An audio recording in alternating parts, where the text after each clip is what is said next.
गुरुग्राम के इरिंदर सिंह आहलूवालिया ने साल 2010 में हेमकुंद फाउंडेशन शुरू की थी। जब उन्होंने हेमकुंद फाउंडेशन शुरू की थी तो उनका विज़न था कि जो लाचार हैं, जो बेसहारा हैं, उनको सहारा मिले और कोशिश हो कि ज़्यादा से ज़्यादा लोगों की मदद की जाए। अगर किसी को कोई गंभीर बीमारी है, इलाज का पैसा नहीं है, सरकार भी वो इलाज फ्री में नहीं करवाती, तो उनका इलाज करवाया जाए। किसी को अर्जेंट किसी सर्जरी की ज़रूरत है, पैसा नहीं है, उनकी सर्जरी करवाई जाए। कोई भूखे पेट है तो उसको खाना खिलाया जाए। इस उम्मीद के साथ हेमकुंद फाउंडेशन शुरू हुई और शुरू में कोई फंडिंग नहीं थी। आपस के लोग मिलजुल कर, जिनको पता था कि इरिंदर ऐसा काम करते हैं, कभी कभी फंडिंग कर देते थे, लेकिन शुरू में जो काम होता था वो इरिंदर की जेब से ही होता था। लेकिन इरिंदर का जो भाव था वो सेवा भाव था। उनको बस ये था कि उन्हें सेवा करनी है, और जब किसी के मन में सेवा भाव हो तो भला उसको कौन रोक सकता है। 2010 से 2019 आ गया, इरिंदर की हेमकुंद फाउंडेशन लोगों के लिए काम करती रही और गुरुग्राम में लगभग बहुत से लोग इस फाउंडेशन के बारे में जानने लगे और बहुत लोग डोनेट करने लगे, जिनको पता था कि हेमकुंद फाउंडेशन कितना अच्छा काम कर रही है। फिर साल आया 2020, कोविड टाइम्स। वहाँ पर हेमकुंद फाउंडेशन ने जिस तरह से ग्राउंड ज़ीरो पर गुरुग्राम में रह रहे मजदूरों के लिए जो दूसरे राज्यों के थे उनको खाना बांटा, उसकी तारीफ हुई पूरे गुरुग्राम में।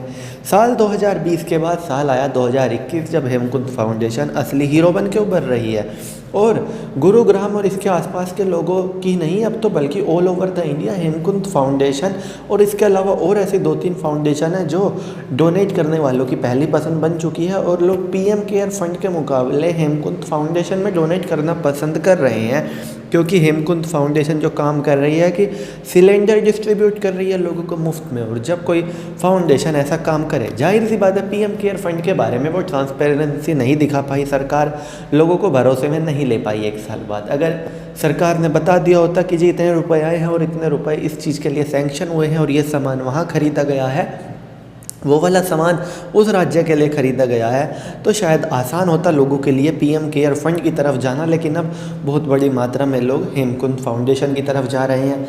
अभी 2 दिन पहले बहुत सारे यूट्यूबर्स ने मिलकर एक लाइव स्ट्रीम की, 50 लाख रुपया इकट्ठा कर दिया। उनके लाइव स्ट्रीम को लोगों ने इतना डोनेट किया और उन्होंने अपने पास से भी उसमें कुछ मिलाया और पूरा 50 लाख कर दिया।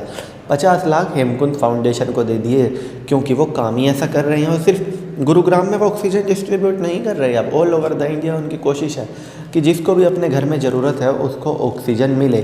ऑक्सीजन इतनी बड़ी चीज़ हो चुकी है आज की तारीख में, किसी ने सोचा भी नहीं था। और अब लोग यकीनन पेड़ों की जो इम्पोर्टेंस है वो समझ रहे हैं। हालांकि जो मेडिकल ऑक्सीजन है, पेड़ों की ऑक्सीजन है, लोग कहते हैं इसका कंपैरिजन नहीं होना चाहिए। बीमारी में जब ऑक्सीजन की कमी पड़ती है तो आपका वो ऑक्सीजन पेड़ नहीं दे सकते, ऑक्सीजन सिलेंडर ही दे सकता है। और ये कहना बिल्कुल भी गलत नहीं होगा कि हेमकुंद फाउंडेशन एक ट्रू हीरो के रूप में उभर रही है, और हम उम्मीद करते हैं कि गवर्नमेंट भी हेमकुंद फाउंडेशन को सपोर्ट करेगी और जिस तरह से बिना किसी सपोर्ट के काम कर रहे हैं। तो चलिए दोस्तों, मैं चीनू दहिया, फिलहाल इस वीडियो के लिए इतना ही। आगे भी इसी तरह की देश, दुनिया, बॉलीवुड और खेल की तमाम खबरों के लिए बने रहिए द चौधरी के साथ। जय माता दी।